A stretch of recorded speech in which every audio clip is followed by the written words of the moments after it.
आणि देवेंद्र फडणवीस आणि एकनाथ शिंदे यांच्या सोबतच राज्याचे उपमुख्यमंत्री अजित पवार यांनी सुद्धा मराठवाड्यामध्ये दौरा केला।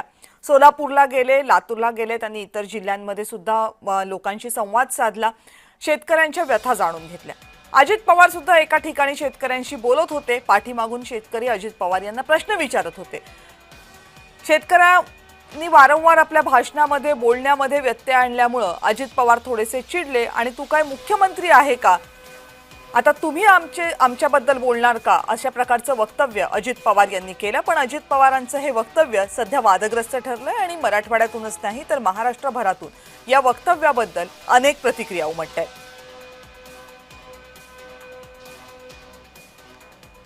आम्ही काही ते गोटे खेळायला आलोय।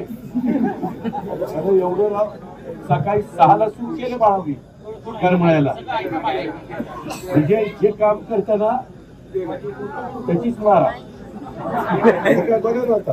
एवढं जीव तोडून चालतोय, अजून पण एका ठिकाणी जायचंय।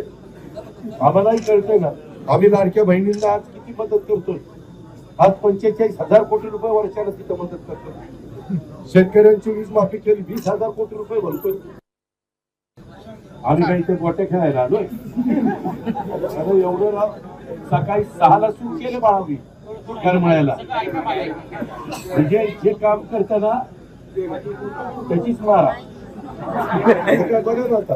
एवढं जीव तोडून चालतोय, अजून पण एका ठिकाणी जायचंय।